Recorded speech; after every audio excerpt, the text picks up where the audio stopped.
Experienced trophy hunters know this. Trophy hunting isn't all sunshine and rainbows. In my previous video about the dark side of trophy hunting, I talk about trophy burnout, shovelware, terrible trophy lists and more. But after the release of the video, I realized that there is so much more darkness to navigate. The following topics are backed by my personal experience. Let's talk about that. Hi, I'm Score and this is the dark side of trophy hunting part 2. Looking at stats too much. PSN Profiles is the #1 platform when it comes to trophy hunting. I found this website years ago and I was impressed immediately. It gave me interesting stats, it listed all my games and their completion rate. Number of total bronze, silver, gold and platinum trophies. Overall completion rate. Trophies earned per month, trophy rarity amongst trophy hunters, rarest trophies, numbers of ultra rare trophies, numbers of achievers and much more. All of it was nice, but I didn't care about numbers and stats. I think the crucial factor was an additional service. PSN Profiles also provides me with trophy hunting roadmaps, a quick overview of the platinum requirements. And it provides guides for games I have not finished. That motivated me to work on my completion rate. I challenged myself. I grew as a trophy hunter and in my personal life. I talk more about my early learnings in this video. I pushed myself and my limits expanded. It felt great, but then the numbers stagnated and it was harder for me to see significant progress. Initial happiness turned into frustration. At first I didn't realize that I was looking at the stats too much. There was this sentence I told myself over and over again. I'm not a numbers guy. I don't care about my completion rate. When I first started out, that was a true statement, but 2 years of paying attention to stats more and more, it has altered my brain, not gonna lie.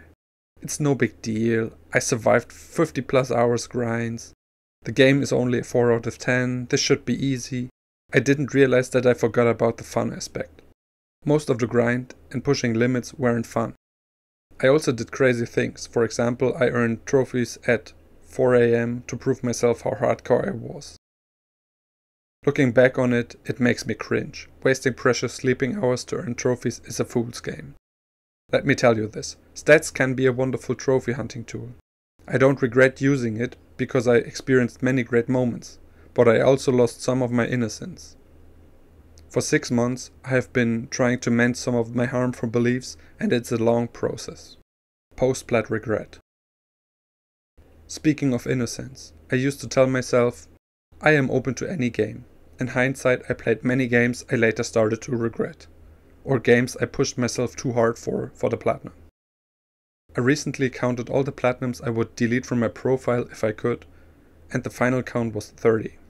30 out of 192 platinums are platinums that I have no strong connection to, or they ended up being a scapegoat for my need for platinum trophies. Post-plat regret is a real thing, too easy, too grindy, too tedious. The reasons are plenty and very individual. I try not to give too much attention to post-plat regret, but I wanted to mention it since it can affect us trophy hunters. Have you ever felt post-plat regret? Let me know in the comments.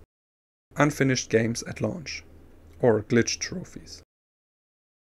Playing a game at launch can be a great feeling, anticipation is wonderful, but often the game is in an unfinished state. Day 1 patches are common and not the exception anymore. I have been a lucky person in this regard. I only encountered a handful of bugs that were patched later.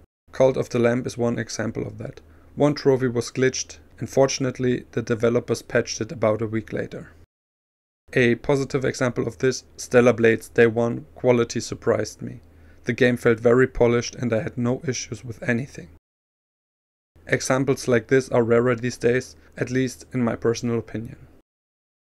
Microtransactions and in-game purchases. I recently experienced an incident with this type of darkness. I was looking for a new game and my choice was Fallout Shelter. I've heard so much positive about the game and I love base building, and I knew the game was free to play, which made me think twice about it, but in the end I downloaded the game. I also redeemed a free item pack with in-game items. That offer is a smart move by the developers. Around 20 hours later my progress was good. The game was fun, but I slowly felt the draining waiting times. And in my head I told myself repeatedly, it's okay to buy some lunchboxes. The game is free and it's fun, and a normal game would cost 20 to 60 bucks. And so I bought my first in-game items for 20 bucks.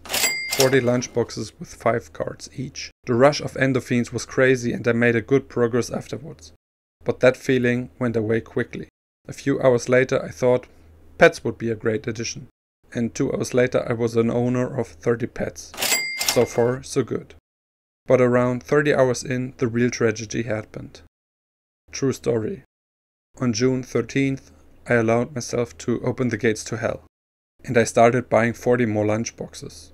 Over and over and over again. I don't have the money for it, but I wanted to progress significantly. The guide on PSNP said 40 hours if you don't advance time.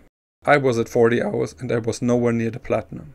With each 40 lunchbox packs, a good amount of legendary weapons, outfits, nuka bottles to advance time and a significant amount of dwellers were added to my stash. At 11 PM it happened. The game froze and I had to close it. The damage of that action was significant. I had not saved in hours, and so I lost 40 dwellers, 30 additional pets with good stats, most of my legendary outfits and weapons, rooms and everything. 60 bucks, gone. I was devastated. I had spent 100 bucks in 2 days and 60 of them were erased. I was angry at myself for letting that happen. But in my head I still couldn't stop. I wanted the 100 dwellers. At that time it was 3 AM in the morning, a bad time for good decisions.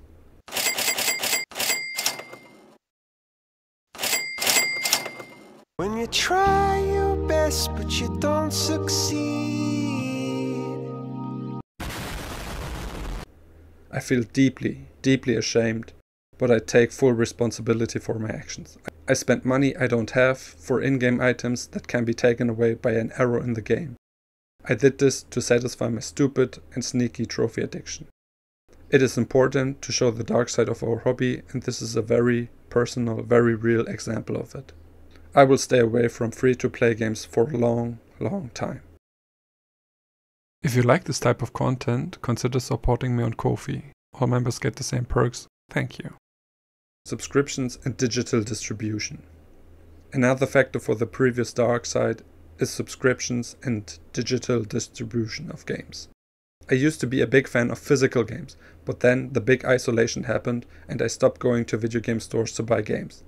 Digital sales, low prices and faster internet did its part, and now I think it is way more convenient to browse the PSN store and buy games for $5. And 2 years ago I upgraded from PS Plus to PS Plus Extra. I had a few bucks left and I thought, why not? The end of the story is I have a ton of unfinished games in my account. The thought that keeps coming back is, I don't own any of these digital games. Sony can pull them off from their catalog at any time, and there will be no way to buy them all physically. Digital copies are way cheaper, easily available, and just a license to use the game. That makes my stomach hurt. Time for discussion in the comments. Are you affected by these dark sides? Let me know your opinion of these problematic topics. Shout out to my Ko-fi supporters Dave and Corbeau. Your support makes a huge difference.